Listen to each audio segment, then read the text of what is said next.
aussi, et ce qui vous intéresse aussi, c'est peut-être la possibilité de poser des questions.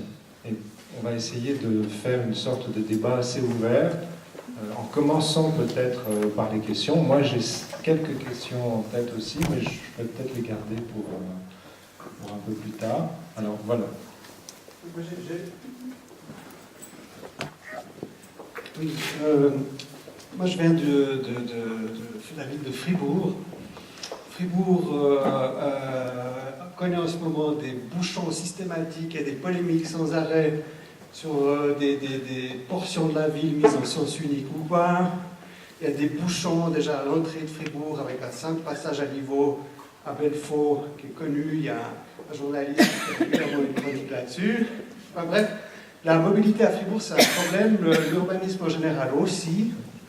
Et puis ma question, c'était un petit peu celle-là, elle s'adressait en particulier à M. Gemelin.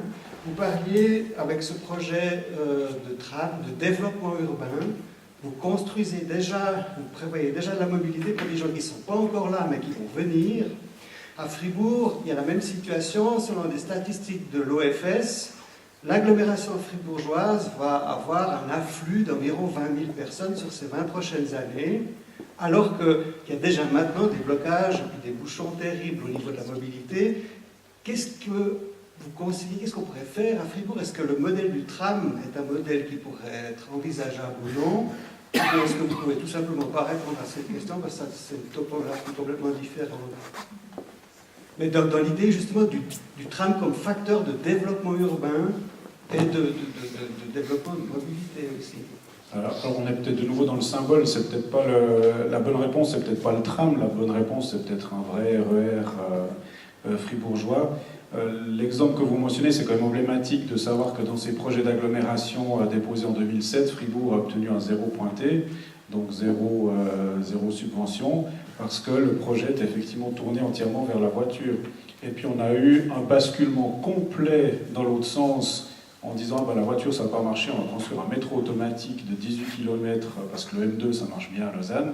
Sauf que là on est dans des horizons de coûts qui sont complètement démesurés, donc il s'agit peut-être de revenir au milieu.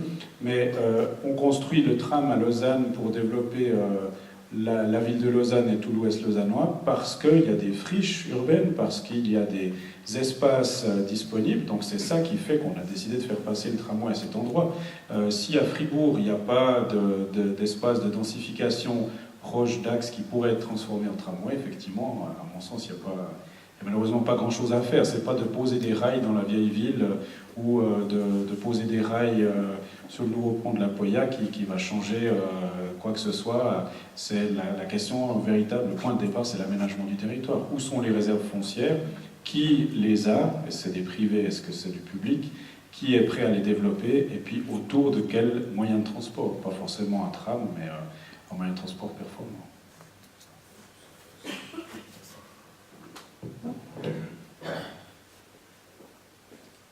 Est-ce qu'il y a d'autres questions?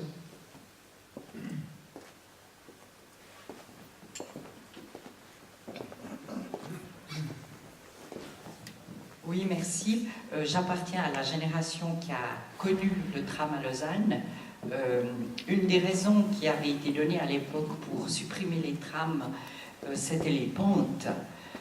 En particulier, je me rappelle du 7 qui grimpait le long de l'avenue de Béthusie avec beaucoup de peine.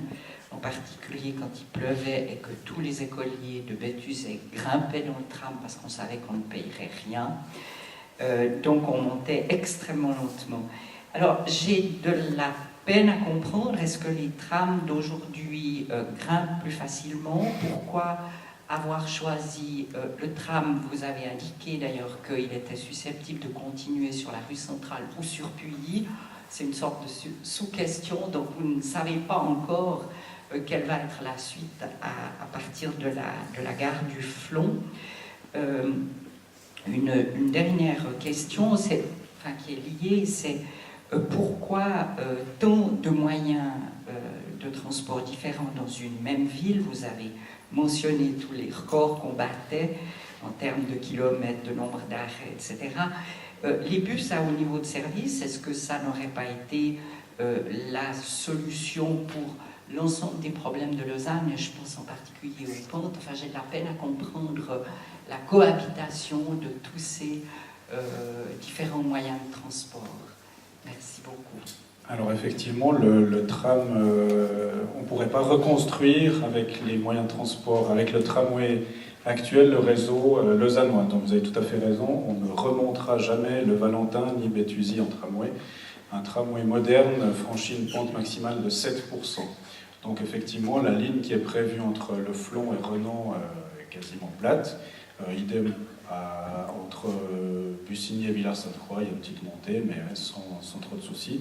Si on veut monter à Bellevaux, on est dans le maximum de 7% pour monter la Borde, et puis ensuite, donc tout ça a été vérifié, donc c'est tout à fait faisable.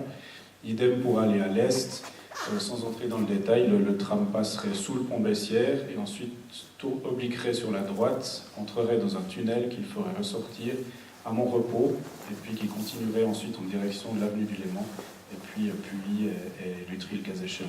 Donc vous avez raison, le tram actuel n'est pas adapté aux pentes de Lausanne comme le tram ancien, il était moyennement adapté, mais on ne veut pas faire des trams comme à Lisbonne, donc les trams modernes seront des trams quasiment à l'horizontale. Et donc, pourquoi autant de moyens de transport? C'est justement lié à la pente. C'était prévu que ce soit un tram qui monte sur le plateau de la Blécherette.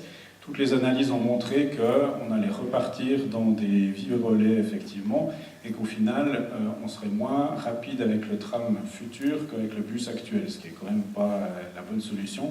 C'est pour ça qu'il a été proposé de construire plutôt un M3 sur le modèle du M2.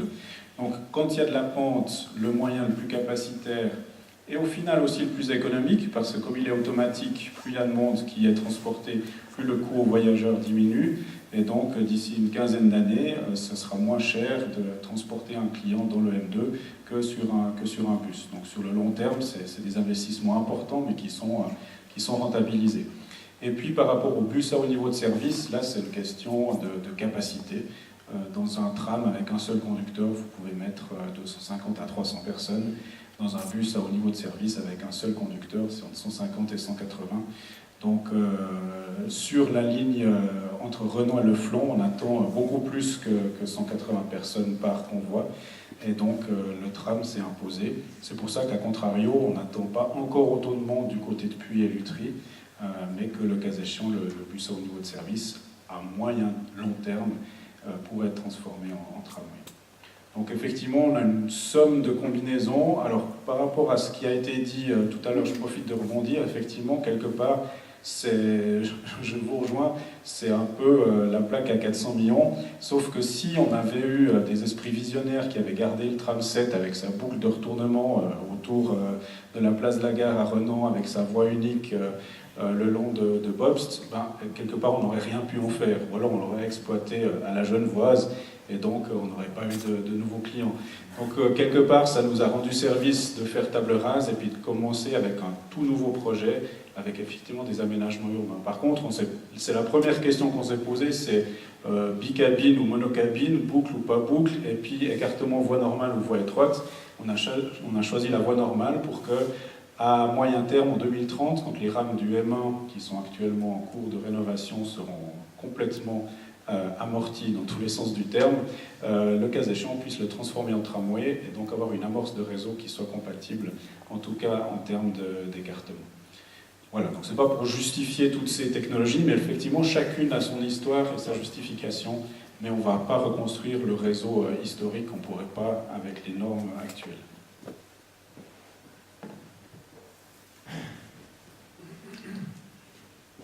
Merci. Bon, d'abord, juste pour rétablir un fait historique, au départ, la ligne 7, elle allait de Prie à la Rosière, et puis la ligne 9 de Renan à Puy. Et puis ensuite, il y a eu un mélange des deux. Enfin, ça c'est un détail.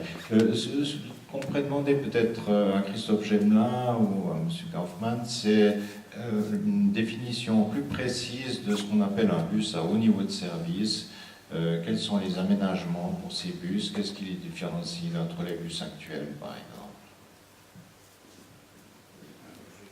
Avec moi, une petite planche, en fait, c'est plus qu'un bus. C'est une sorte de triptyque. Il y a le côté véhicule, donc c'est des bus qui sont plus capacitaires que les bus actuels, qui n'ont plus de remorques, qui sont aussi plus agréables